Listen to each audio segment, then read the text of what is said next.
السلام عليكم ورحمة الله وبركاته. بسم الله والحمد لله والصلاة والسلام على رسول الله وعلى آله وصحبه ومن والاه وبعد.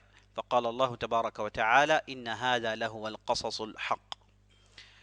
عزیز دوستو، پیارے ساتھیوں، ماؤں بہنوں اور خواتین اسلام، سب سے پہلے اللہ رب العزت کی بارگاہ میں ہم سب دعا کریں کہ اللہ سبحانہ و تعالی ہماری رمضان کی محنتوں کو قبول فرمائے، ہماری نمازیں، ہمارے روزے اور ہماری دعاؤں کو اللہ سبحانہ و تعالی شرف قبولیت سے بخشے، اور ہمیں رمضان کے بعد آنے والے مہینوں میں بھی اسی طریقے سے اللہ کی عبادت کرنے کی توفیق بخشے، آمین یا رب العالمین۔ گزشتہ کی مجلس میں ہم نے شاہ جہان کے بعد ان کے 4 لڑکوں میں جس طریقے سے حکومت حاصل کرنے کے لیے اختلافات ہوئے، ان اختلافات کو لے کر ہم نے دارا شکوہ کی ہم نے تفصیل بتائی کہ وہ کس قسم کی شخصیت تھی، اور اس کے بعد ہم نے اورنگزیب پر گفتگو کرنا ہم نے شروع کیا، اور ہم نے ایک گزشتہ کی مجلس میں یہ بھی دیکھ لیا کہ کیسے اورنگزیب تخت نشین ہوتے ہیں، اور جس وقت وہ تخت نشین ہوتے ہیں وہ سال تھا 1657، 1657-58 میں اورنگزیب نے ہندوستان کی ذمہ داری اپنے اوپر لی۔ اس کے بعد 50 سال ان کی حکومت رہی، اور اس 50 سال حکومت میں انہوں نے بہت سارے کارنامے انجام دیے۔ اورنگزیب، جیسے میں نے آپ کو بتایا، بچپن ہی سے بہت ہی نڈر اور غیر معمولی قابلیت رکھنے والی ایک شخصیت تھی، اور آپ نے گزشتہ کی مجلس میں دیکھا کہ کیسے وہ ہاتھی کے ساتھ ڈٹ جاتے ہیں دلی کے اندر، جب ایک ہاتھی جو بے قابو ہو رہا تھا، تو بچپن ہی میں وہ دلیری و شجاعت کے آثار ان کے اندر پائے گئے۔ اور اسی طریقے سے جب ایک مرتبہ دکن میں ایک لڑائی ہو رہی تھی تو ان کے مخالف بھی ایک مسلمان تھے، دونوں فوجیں مسلمان تھی، آپس میں لڑائیاں ہو رہی تھی۔ جیسے آپ نے کئی مرتبہ دیکھا کہ اس زمانے میں کوئی مشکل اور کوئی ایک عجیب چیز نہیں تھی، آپس میں سلطنتوں کے لیے پولیٹیکل لڑائیاں، مسلمان مسلمانوں کے درمیان، مسلمان غیر مسلمانوں کے درمیان، غیر مسلمان غیر مسلمانوں کے درمیان، لیکن جب بھی کوئی بھی لڑائی ہو آپ دیکھیں گے کہ دونوں فوجوں میں مسلمان ہیں، دونوں فوجوں میں غیر مسلمان ہیں۔ اگر کسی ہندو راجا کی لڑائی کسی ایک مسلمان بادشاہ سے ہو تو آپ دیکھیں گے کہ ہندو راجا کی لشکر میں بھی مسلمانوں کی کافی بڑی تعداد ہوتی ہے، اور مسلمان جو بادشاہ ہے اس کے لشکر میں بھی آپ دیکھیں گے کہ بہت بڑی تعداد غیر مسلمانوں کی ہے۔ یہی ہندوستان کی تاریخ ہم کو بتاتی ہے، یہی کچھ ہوا ہے۔ تو عزیز دوستو، جب ایک مسلمان اورنگزیب کے خلاف آ گئے تھے ایک لڑائی میں، جب لڑائی ہو رہی تھی تو دوران لڑائی ظہر کا وقت آ گیا، ظہر کی نماز کا وقت آ گیا۔ جیسے ہی وقت آیا تو اورنگزیب نے جس انداز سے نماز ادا کی اور جس انداز سے اپنے لشکر کو نماز پڑھائی، یہ دیکھتے ہی جو مخالف تھے لڑنے آئے انہوں نے صلح کی بات کی، اور جب ان سے پوچھا گیا کہ آپ اتنے جوش اور خروش میں تھے کہ لڑنے کے لیے، اور آپ فوراً اس کے لیے کیسے تیار ہو گئے، تو کہا کہ ایسا آدمی جو لڑائی کے موقع پر بھی نماز پڑھتا ہے تو ایسے آدمی کے ساتھ ہم صلح کرنے کے لیے ہمیشہ تیار ہوتے ہیں۔ تو یہ اس طریقے سے ان کی نماز کی پابندی تھی، اور اس حد تک وہ دین کے متشرع مانے گئے۔ اور اسی طریقے سے عزیز دوستو، ایک لڑائی گھمسان کی لڑائی ہوئی مراٹھوں کے خلاف۔ اس لڑائی میں ہوا یہ کہ اورنگزیب کے آس پاس جتنے بھی ان کے حامی تھے سب ادھر ادھر ہو گئے۔ اب ان کے ساتھ ان کی حفاظت کرنے کے لیے، بادشاہ کی حفاظت کرنے کے لیے جو خاص خاص دستے ہوتے وہ بھی ادھر ادھر ہو گئے، کوئی خاص دستہ بادشاہ کی حفاظت نہیں کر رہا تھا، اور اس وقت اورنگزیب ہاتھی پر سوار تھے۔ تو عام طور پر ہوتا یہ ہے کہ ایسا اگر ہو جائے موقع، بادشاہ اکیلا پڑ جائے تو بادشاہ سب سے پہلے ہاتھی یا پھر کوئی بھی جو سوار ہے اسے اترتا ہے اور دوڑ کر اپنی جان بچانے کی وہ سوچتا ہے، اور جیسے ہی بادشاہ اپنی سواری سے نیچے اترتا ہے تو آس پاس جو اس کی فوج لڑ رہی ہوتی ہے وہ بادشاہ کے اس حرکت کو دیکھ کر ماند پڑ جاتی ہے، اور اس کے بعد انہیں شکستی ہوتی ہے، لڑائی ہارنی پڑتی ہے۔ اب اورنگزیب بالکل وہی حالت میں پہنچ گئے، چاروں طرف گھیر لیے گئے، لیکن اورنگزیب نے نہ کہ صرف ہاتھی سے نیچے اترنے کی سوچی بلکہ ہاتھی کو